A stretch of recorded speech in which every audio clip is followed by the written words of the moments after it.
आज हम पढ़ेंगे कैन हैव। पिछली क्लास में हमने पढ़ा था कैन, कैन बी, और आज पढ़ेंगे कैन हैव। कैन हैव का मतलब क्या होता है, कैसे सेंटेंस में यूज होता है, देखते हैं। कैन हैव का मतलब होता है पास हो सकता है। किसी भी सेंस में कैन हैव का एक ही मतलब निकलेगा, पास हो सकता है। मतलब खुद के पास कोई चीज हो सकती है। मैं कह सकता हूं तुम्हारे पास कार हो सकती है, तुम्हारे पास बाइक हो सकती है, तुम्हारे पास मोबाइल हो सकता है, तुम्हारे पास घर हो सकता है, तुम्हारे पास प्लॉट हो सकता है।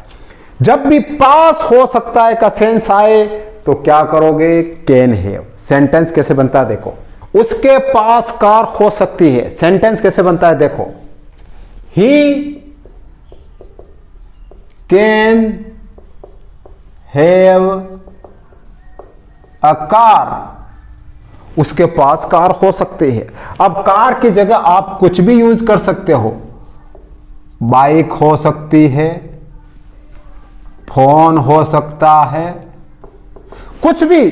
कार हो सकती है, बाइक हो सकती है, फोन हो सकता है, घर हो सकता है, मकान हो सकता है, प्लॉट हो सकता है, कुछ भी आप जोड़ सकते हो। मतलब he can have a car, bike, phone, कुछ भी हो सकता है उसके पास कुछ भी हो सकता है।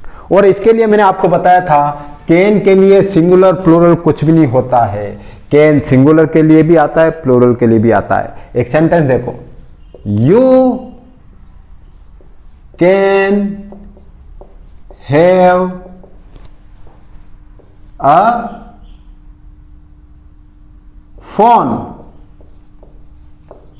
तुम्हारे पास फोन हो सकता है। अब यू के लिए भी कैन हैव आ रहा है और ही के लिए भी कैन हैव आ रहा है। तो मैंने बताया सिंगुलर प्लूरल का कोई इसमें मतलब नहीं निकलता है, सब के लिए कैन हैव आता है।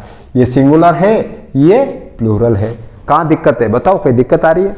नहीं आ रही है। हाँ, और मैंने आपको एक चीज और बताई थी कि जब भी कैन की बात आए, किसमें आए, पॉसिबिलिटी में।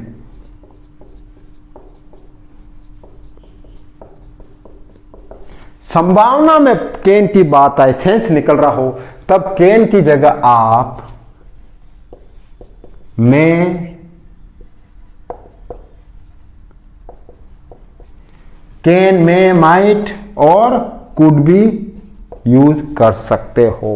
कोई दिक्कत नहीं है, ये सारे राइट है, ध्यान रख लेना। लेकिन माइट का मैंने बताया था कि ना के बराबर हो सकती, यानी मुश्किल से हो सकती है, तो माइट, बाकी में, माइट, कुड यूज कर सकते हो। अब इनके नेगेटिव और इंट्रोगेटिव कैसे बनते हैं देखो। अब इसी का नेगेटिव बनाओ, ही कैन हैव कार, उसके पास कार हो सकती है। लेकिन हम कहें उसके पास कार नहीं हो सकती है, तो आपको क्या करना है, ही कैन, थर्ड नंबर पर नोट लगा दो। अधिकतर ध्यान रख लो, मोस्टली किसी भी सेंटेंस में 99% थर्ड नंबर पर नोट आएगा। तो यहां पर he can not have a car, उसके पास कार नहीं हो सकती है। संभावना है, नहीं हो सकती है। अब इसी को अगर आप इंट्रोगेटिव बनाओ, क्या उसके पास कार हो सकती है, तो कैन को आगे लेके आ जाओ, can he have a car, क्या उसके पास कार हो सकती, हमें पता नहीं हो सकती कि नहीं हो सकती, ये इंट्रोगेटिव हो गया। अब इसी को अगर WH बनाना हो तो देखो, why can he have a car, उसके पास कार क्यों नहीं हो सकती, होनी चाहिए, क्यों नहीं हो सकती।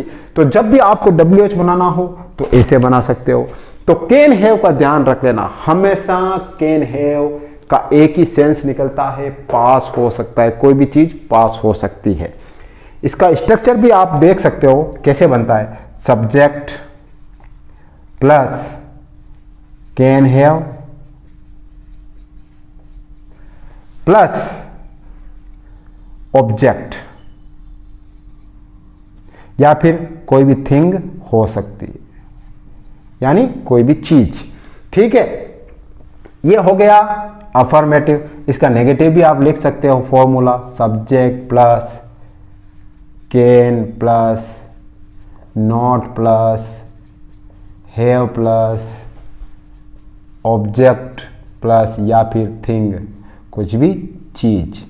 ठीक है, अब इसी को अगर इंट्रोगेटिव का करना है तो कुछ नहीं है, आपको कैन आगे लाना है, कैन प्लस फिर सब्जेक्ट लिख दो, फिर हैव लिख दो, फिर क्या करना है, ऑब्जेक्ट या फिर कोई थिंग। ठीक है, ये हो गया अफर्मेटिव, नेगेटिव और इंट्रोगेटिव का फॉर्मूला। तो कैन हैव के सेंटेंस आप ऐसे बना सकते हो।